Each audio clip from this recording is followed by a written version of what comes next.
If this is not how you feel about your stock portfolio today, you are not invested in the right stocks. Now, many of you are aware, I always advocate toward a diversified portfolio of really safe dividend-paying companies, some really good growth stocks, and then finally some aggressive growth. And these three stocks that I purchased over the last week with $5,000 perfectly resembles this structure. So in the clarity of my transparency, I'd really appreciate it if you slap that like button, folks, because we're going to break all of this down. So let's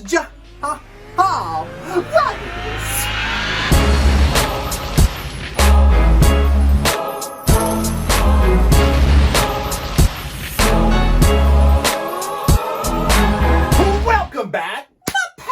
Income investors, I like the three stocks I've been buying this week, even with the markets pushing into all-time highs. I truly believe following a cost average investing strategy will always yield the best results over the long term. So I always like to make sure I am purchasing stocks, and we're going to go over each one of these individually. And then at the end of this, I'm going to show you the full share count to how many I have of each one of these stocks. And to kick this off, we're going to start with the first one, which is my current favorite tech giant. And of course, we're talking about Facebook, in which I purchased 4 shares at an average price of $275, or the equivalent of 1,110 USDs. Now, I got real lucky with this. I picked it up just before the news came out, which I'll touch base on here in a sec. But if you woke up to Facebook this morning, you were probably pretty shocked to see it almost pushing over $300 a share. And this is just leading on the back of that Facebook stock hits highs as social media giant unveils its e-commerce features. That is right. Facebook is making its biggest push into e-commerce yet, just now announcing Facebook Shop. This is going to be a shopping destination on the flagship Facebook app that for the first time will allow consumers to browse and search for products in a single destination on Facebook. It's sort of similar to the Instagram shopping destination it launched in July. Facebook obviously wants to compete a little bit with Shopify, maybe a little bit with Squarespace. They're getting into the online product sales. And this is all based off the back of another company called Big Commerce, which partnered with Facebook to pull some of these features off, I believe, in Instagram and in Facebook, in which we can see Big Commerce also trades publicly, and it is up 20% alone today. It has been a high flyer ever since this news came out, but this isn't the only reason to be bullish on Facebook. I keep telling you guys this. They haven't fully monetized any of their platforms except really Instagram and Facebook. They haven't monetized WhatsApp, and they haven't even monetized the marketplace yet, which if I can advocate towards something, if you guys are trying to pull off a Gary V, like I was a couple weeks ago selling stuff out of my basement, the back of my car in IKEA parking lots, I was doing it all through Facebook Marketplace. And if I had to compare that to say Feebay, we know eBay, right? Or here in Canada, we have something called Kijiji, which is a free platform. Both of them suck. I haven't got a single sale off either, and literally within 8 hours, I sold 3 items off Facebook Marketplace. And everybody I talk to just loves Facebook's new platforms. They just keep hitting it out of the water again and again. And honestly, I always say Facebook is like the Coca-Cola of ads. It is where the majority of ad money runs to because it's the cheapest place. Simply market your products. Unlike Google, that kind of works off a bidding system. And let's say Facebook even raises their ads by 2 cents. Do you know what that does for their bottom line? It's friggin' huge. So, I mean, Facebook has endless opportunities for growth, and it's one of the main reasons I absolutely love it, which is why I'm glad that I picked some shares up before this news came out. Which, by the way, if you want to know what I'm buying, exactly when I'm buying it, you should head on over to the Passive Income Educator. If you sign up, not only are you going to get all of these courses, but you're going to get access to our private WhatsApp chat group where you can talk to me and a bunch of other investors 24/7 if you want that juicy, up-to-date news on what we're talking about. But before we get into how many shares I now own on Facebook, let's talk about the other ones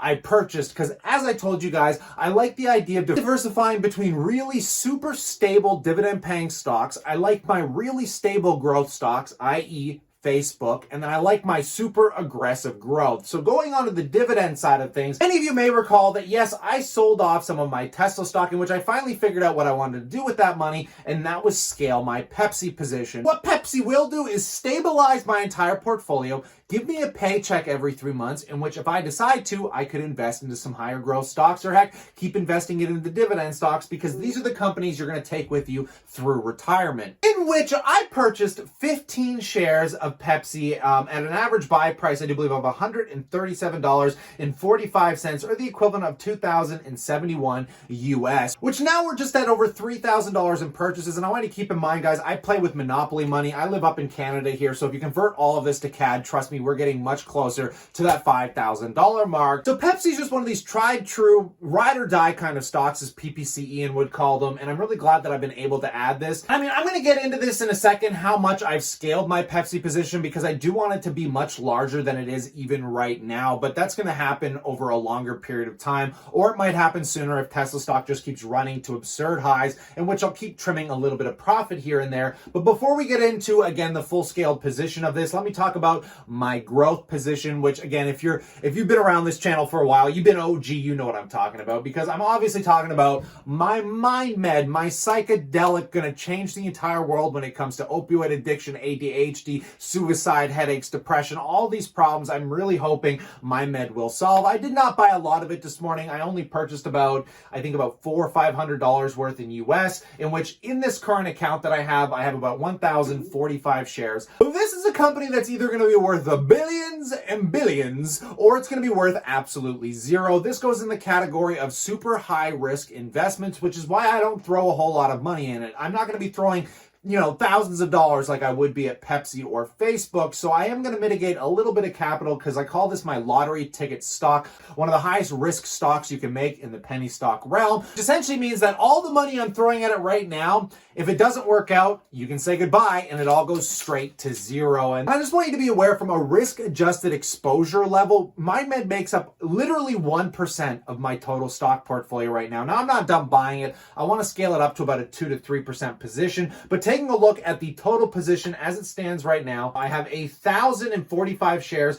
in my TFSA, and then I have another 2,596 shares in my managed account, bringing me up to about 3,600 shares, give or take. And I want to get that to about 7,000 to 10,000 shares, hopefully before the rest of this year is out. So while we're in my managed account, let's talk about Facebook really quick. So Facebook, I hold between two of my accounts. Now keep in mind, my managed account is all in Canadian dollars. So we can see I have about 20 shares of Facebook in here, worth about 7,800 CAD as of this very moment, up 58% on these shares. And then where I purchased my other Facebook position just a couple days out, when I got those 4 shares, bringing me up to 17 shares total in my RBC account, which trades only in US dollars here. This is a US account in which I have about $5,000 worth, meaning my total Facebook position converted to CAD is probably worth around 13 to 14,000 bucks. So I'm very happy with where this currently sits. I believe I have finalized the position now, and I will not be buying any more Facebook stock. And then finally, taking a look at Pepsi as a whole here, guys, I own about $6,000 or just under $7,000 worth. And again, this is a US account,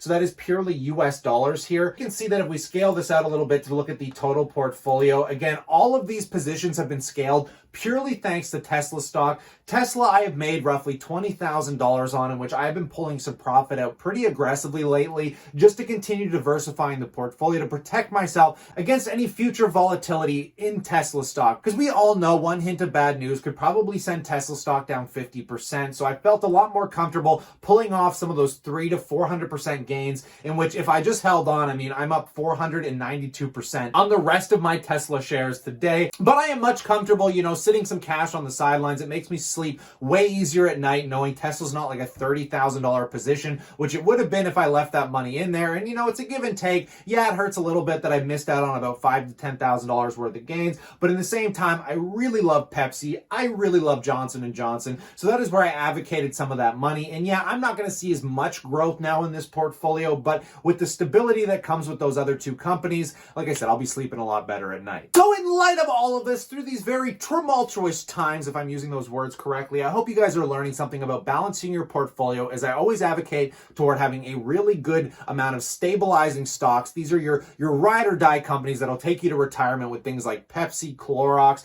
Procter & Gamble, heck, you could say Sin Stocks, MO, BTI, your REITs, just things that aren't going to perform as well as Facebook, as Apple, but they always make sure there's a nice paycheck coming in at the end of that month. And then you want that growth, obviously, with Facebook, Apple. You want that tech exposure, because that's going to give you that performance that maybe your dividend payers just won't. And then finally, a little hint of some aggressive growth, which you could get through, ETFs as well. If you wanted to buy into something like ARK, is something that I would recommend, but I personally like buying things like MindMed in companies that I just love. But there's many different ways to approach these companies. You never have to buy the ones that I'm buying, but I always advocate to this risk tolerance balance. But I would love to know what you guys think in that comment section below. But stay cool, stay awesome, and I look forward to chatting to you tomorrow.